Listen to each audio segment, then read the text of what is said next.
Welcome to Digital Billy.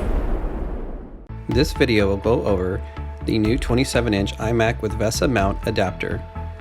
You can get the adapter on the back of the iMac without a stand, so the iMac shows up and no stand.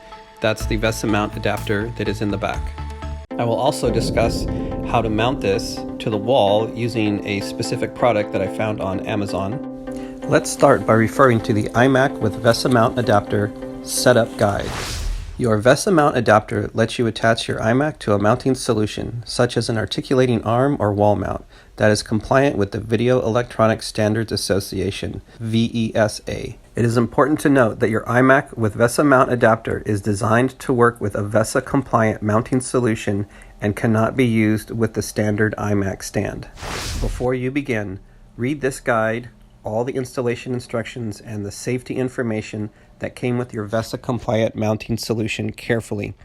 Before attaching your iMac to the mounting solution, select a VESA Flat Display Mounting Interface, or FDMI, standard solution, and an installation method, type of bolt or bracket that can support up to 21 pounds or 9.5 kilograms. Check that the screw holes on the mounting solution align with the screw holes on the mount adapter on your iMac, with holes 3.94 inches or 100 millimeters apart. Remove the label on the VESA Mount Adapter. On page 4, there is choosing a mounting location. When choosing a mounting location, do not mount the iMac so that the display faces downward, for example, on the ceiling. Mount the unit so that the bottom or back ventilation openings aren't blocked. Do not place the iMac where ventilation is restricted, for example, in a cabinet. Note the diagram of the ventilation openings. Mount the iMac so that its back, bottom, and sides are at least 1 inch, 25 millimeters, away from any surface. Select a mounting location where the iMac will be free from accidental impact. Mount the iMac horizontally in landscape orientation. Do not mount it vertically in portrait orientation. Do not mount the iMac where it might be exposed to moisture, humidity, or excessive temperatures. Ambient operating temperature should be 50 to 95 degrees Fahrenheit or 10 to 35 degrees Celsius. Page 5. Using your iMac with VESA Mount Adapter. After you install your iMac with VESA Mount Adapter and the mounting solution, keep these points in mind as you make adjustments. Do not force the display when you move it. The VESA mounting solution might not be adjustable. Position the iMac with the display tilted at no more than a 5-degree downward angle or a 25-degree upward angle. Allow adequate room for cords and cables so they aren't stretched or pinched if the iMac is moved. The only way to turn off power completely is to unplug the power cord. Make sure at least one end of the power cord is within easy reach so that you can unplug the iMac when you need to. Page 6. Important. Agency compliance information and the serial number are marked on the metal piece located between the back of the iMac and the VESA Mount Adapter. Make sure this marking is legible when your iMac is mounted. Non-branded Apple products, third-party products. Apple's 1-year limited warranty does not apply to products that are not Apple branded, even if packaged or sold with Apple products. Non-Apple branded products may have the benefit of a manufacturer's warranty provided by the product manufacturer. Please see your product box and literature for details. Here's a highlight of some of the requirements of this VESA mount. Make sure the device you pick is VESA compatible, along with the FDMI Flat Display Mounting Interface standard. Can support weight up to 21 pounds, 9.5 kilograms. I found many television mounts only support up to 9 pounds, so this 21 pound limit is very important. This iMac's VESA mount is 100 millimeter by 100 millimeter between each of the 4 holes. The maximum downward tilt is only 5 degrees, and the maximum upward tilt is 25 degrees. I purchased this Perlesmith TV mount bracket model PSM FK1 from Amazon, and the link is down below in the description. Let's start with the instruction manual for the full motion TV mount. For this 27-inch iMac, we will be using the faceplate only as shown here, and we will not be attaching the extender brackets. Let's start with page 1. At the top, important safety information, and you can read through that. In the middle, check the VESA pattern of TV before the installation, and as you can see on the top, there's 100 millimeter, which is approximately 4 inches, and so that's the one that we're going to use. At the bottom, real important too, is to verify your wall construction. Do not install into drywall alone. It just simply will not hold it. So there's the check next to wood studs with drywall, or solid concrete or concrete block. If you are not sure the wall construction, please contact their technical support, and there's the phone number, or their email, and really make sure what you're mounting into. And again, if it's drywall with studs, you have to drill directly into the studs.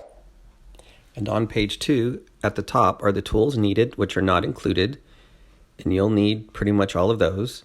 Then supplied parts and hardware. If there's any issues or technical support, they supply their phone number there and their email. And please note, not all hardware included in this package will be used. Below that, supplied parts and hardware for step 1. And you'll note the arm assembly wall plate. That's what we're going to be using. And the extender brackets we will not be using. We will also be using the carriage bolt and the nuts. And for step 2, we'll be using the washer, and we'll be using the spacer L 10 millimeter B2. On page 3 at the top are the TV bolts, and you can see there's different sizes, and those are for different TVs.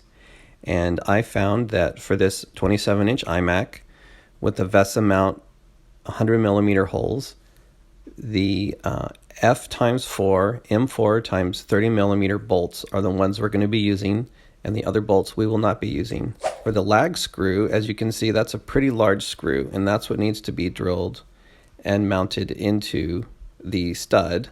On my iMac, I'm doing the stud installation, so I'm not going to speak to the concrete installation, but there is also the wall anchor, and that's for concrete or brick walls only. Do not use them in drywall or wood studs. Step 1 is to detach faceplate and secure the extender brackets to the faceplate, using the Phillips screwdriver to remove the bolt S1 and washer S2 to separate the faceplate O1A from the arm assembly wall plate O1B. Keep the bolt S1 and the washer S2 for use in step 4. Here at the top of page 4, it is showing you how to remove the faceplate from the arm because it comes shipped attached. So you'll want to remove it first to then attach the faceplate separately to the back of the iMac, and then attach the arm separately to the wall.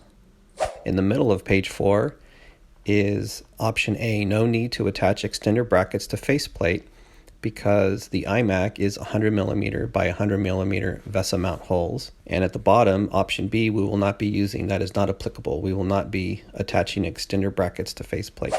On page 5, most of that diagram at the top section is not applicable. That's for the extender arms. Down below, step 2, secure the faceplate O1A to the TV, or in our case, the iMac, and we are using the M4 bolts. Those are the ones that fit. If it doesn't fit, don't use it.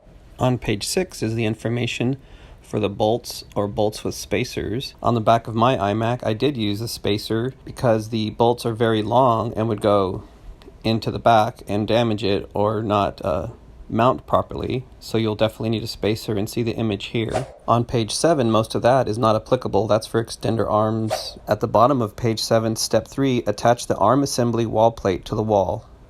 For wood stud installation, follow step 3A, and that's what we'll be doing here because I installed it into the wood stud, and that's most common, at least in the United States. For concrete installation, follow step 3B. On page 8, you'll see step 3A wood stud option, and the warning for avoiding potential personal injury or property damage: do not over tighten the lag screws. Tighten the lag screws only until the washers are pulled firmly against the arm assembly wall plate. Do not use anchor for this step. The supplied anchor, again, is not for the wood stud. Ensure the arm assembly wall plate is securely fastened to the wall before continuing to the next step. Any material covering the wall must not exceed 5/8 inch. The nominal wood stud size, common, is the 2x4, and that minimum width is 1.5 inches with a depth of 3.5 inches. And that's really important because you're mounting that thick screw into only 1.5 inch width, so it has to go right in the middle, and that's what the following steps are for. Step 3A1, use a stud finder, and I have one recommended here and also below that really finds the head of the nail. This C.H. Hanson magnetic stud finder shown here, for me, has been a total game changer to find the sheetrock nails inside of walls, indicating where studs are. Other stud finders I've used, you pass multiple times and you listen to a beep and you think you find it, and it might be here, it might be there, but this magnetic stud finder here grips onto the wall. It has a strong magnet at the top and a strong magnet at the bottom, and either one of those will grip onto the wall and stop your movement right when you find a nail head, and it's really obvious. And this is the one stud finder of prior stud finders that I've used that you really know you have found a stud. So what they're being very specific with here is you use the stud finder, which finds the metal nail head. Now you found the stud, but to find the center of it, you need an awl, AWL, and I've never used one before, but it's quite simple. It's like an ice pick. You're going to jab into the sheetrock, and you're going to find the space immediately to the left of the stud, and you're going to find the space immediately to the right of the stud, and then you're going to poke in between those and make sure you have the actual stud. And this is really important. You must determine the center of the stud, and that's what 3A1 is, using the awl along with the stud finder.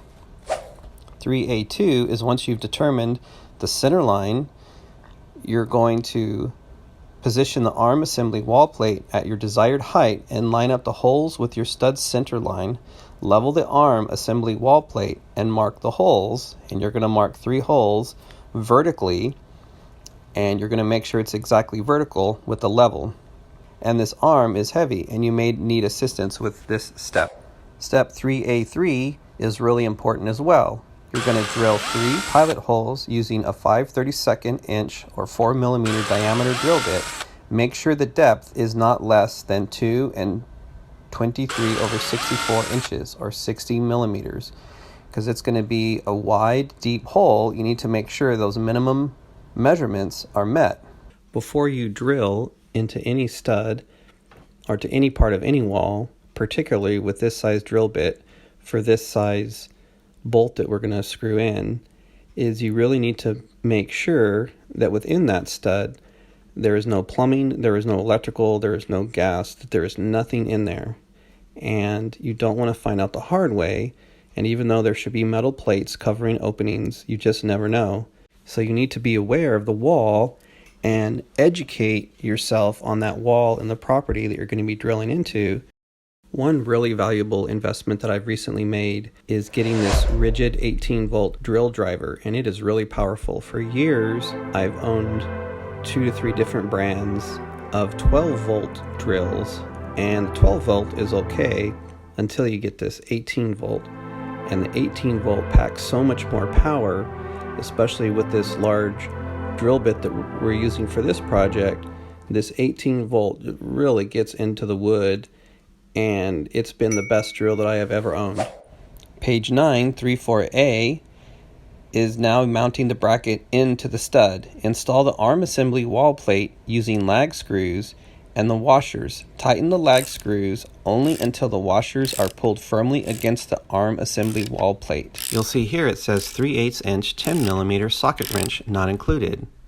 You only need the 10 millimeter and not the 3/8 inch. The 3/8 inch is the SAE standard, and that's a different size than the 10 millimeter. The 3/8 inch does not fit, so only use the 10 millimeter. And you're going to make sure that you follow the up arrow on the arm, and look for that up arrow, which is imprinted into the front of the arm. Make sure it's oriented up, and then screw in the lag screws using the 10 millimeter socket wrench. The following step 3B is for solid concrete, and I did not follow that, so you'll have to follow along. That is page 9 into page 10. On page 10 finishes mounting into concrete, and you'll have to follow that along, as I did not choose that one. Step 4 is to secure the TV onto the ARM assembly wall plate. For one, hang the TV to the ARM assembly wall plate, making sure the upper nut hangs on the hook on the ARM assembly wall plate.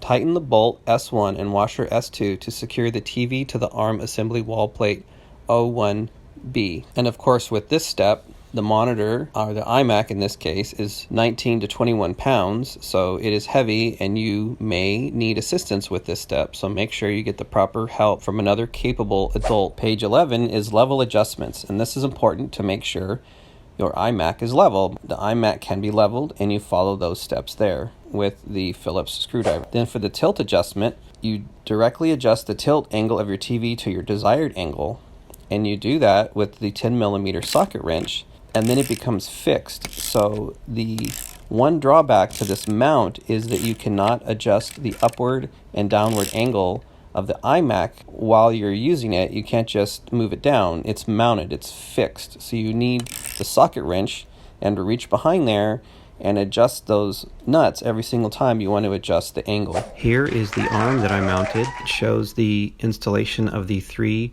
lag bolts, and each bolt at the head you can see has the washer underneath each one. Here and here mark where the edges of the stud should be. Here is the center line based on the level. This red arrow here shows where I used the awl to make a little hole into the wall, so that left hole shows the left edge of the stud. Here is the entire arm installed from the back of the iMac across the arm and to the wall.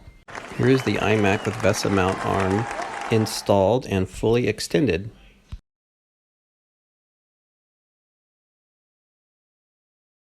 Here is a profile view to show how far out the arm goes, and I like this particular model of arm because it has 2 arms coming out from the wall for extra support. This shows the bend in the arm and how the bolts are mounted with the spacers attached.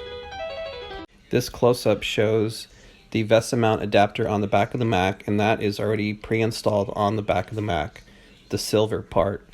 Then the faceplate from the arm that's mounted to the back of the iMac, you can see the spacers and the bolts are pretty long. Here you can see the mounting from the faceplate side into the back of the iMac. This shows the angle where I have the iMac leaning forward a little bit, and those nuts have to be adjusted by a socket wrench. You can't just pull down on the face of the Mac. Thank you for joining me